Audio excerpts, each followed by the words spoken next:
Hola jóvenes, ¿qué tal? Bienvenidos nuevamente a un aprendizaje más de nuestro Colegio Ciencia y Tecnología. Les saluda la profesora Soani Lisset Blanco Cetina, en la clase de Comunicación y Lenguaje. Nuestro tema de hoy, textos informativos y textos narrativos. Un texto narrativo generalmente tiene un personaje principal y otros de reparto. A menudo describe un entorno vibrante con ricos detalles, mientras que los textos informativos consisten de una introducción, un cuerpo y una conclusión. Dentro del cuerpo, el lector encuentra hechos y cifras y un argumento desarrollado lógicamente. Más adelante vamos a ver bien detenidamente cuáles son los informativos y cuáles son los narrativos, y también algunos ejemplos de estos textos. ¿Cuál es la diferencia entre un texto informativo y un texto narrativo? El objetivo del texto narrativo es generalmente entretener al lector, mientras que el informativo desea comunicar un hecho. A pesar de que el narrativo contiene información, es menos inmediata y tiene menos uso práctico para el lector.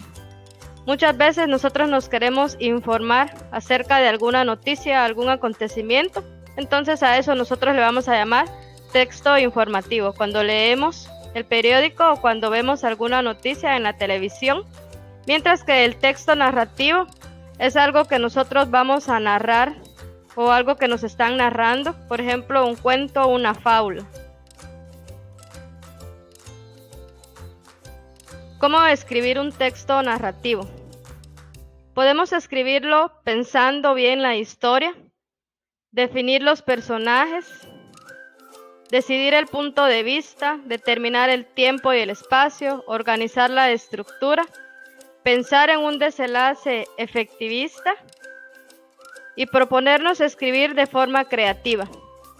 Para poder escribir un texto narrativo tenemos que tener un poco de imaginación y que sea creativo para que el lector pues no se aburra al momento de leer lo que nosotros escribimos.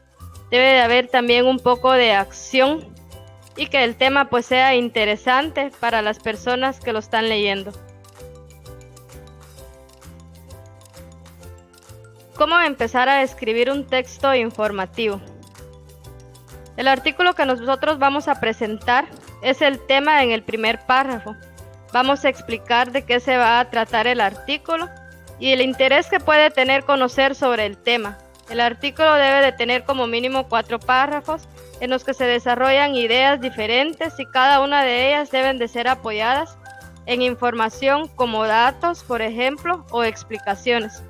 Los textos informativos van a ser las noticias. Por ejemplo, nosotros vamos a presentar algún segmento de alguna noticia o de un hecho que haya pasado en nuestro municipio, pues debemos de informarnos bien para que nosotros lo podamos escribir y de esa manera pues darlo a conocer.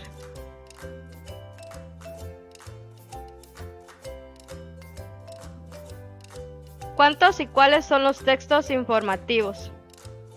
Para una mayor comprensión sobre lo expresado anteriormente, podemos diferenciar dos tipos de textos principales informativos, los cuales son los textos periodísticos y los textos científicos. Por ejemplo, los textos periodísticos van a ser aquellas noticias que nosotros vamos a encontrar, mientras que los textos científicos es, por ejemplo, algún descubrimiento de la ciencia que está presentando y que está dando a conocer al mundo.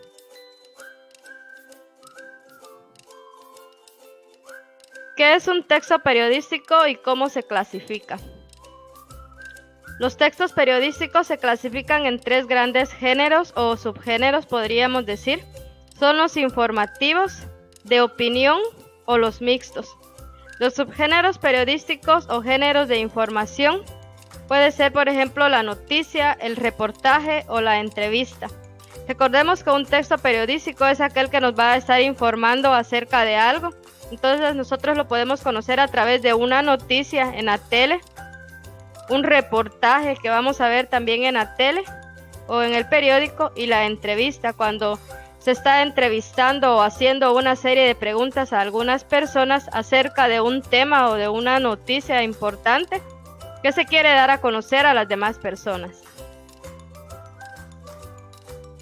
¿Qué es un texto científico? Es una producción escrita que aborda teorías, conceptos o cualquier otro tema, con base en el conocimiento científico a través de un lenguaje técnico especializado. Los textos científicos surgen como resultado de una investigación. Cuando algún conocimiento se quiere dar a conocer sobre un experimento y que haya resultado muy bien y eficaz para el mundo, por ejemplo, a eso le podríamos llamar un texto científico, porque nos están dando a conocer algo que fue comprobado científicamente y pues que va a resultar el experimento o el resultado de ese invento que se estaba realizando. ¿Cuál es la clasificación de los textos narrativos? Por ejemplo, los textos narrativos pueden ser los cuentos, las fábulas, las leyendas o los mitos. Recordemos que estos textos narrativos son aquellos que nosotros podemos leer y que también se lo podemos narrar a otras personas con un entusiasmo para que ellas también tengan un poquito de imaginación conforme nosotros les vamos contando y pues no se aburran al momento de estarnos escuchando. Espero que les haya quedado claro y que vamos a saber diferenciar cuál es el texto informativo y el narrativo. Recordemos, informativo, nosotros nos vamos a informar acerca de noticias a través del periódico, a través de la tele o a través de una entrevista. Y los narrativos pues son todos aquellos que nosotros vamos a contarles con imaginación a las demás personas. Son hechos que nosotros estamos contando con un poquito de motivación para que las personas que nos están escuchando pues no se vayan a aburrir. Nos vemos pronto en nuestra próxima clase virtual.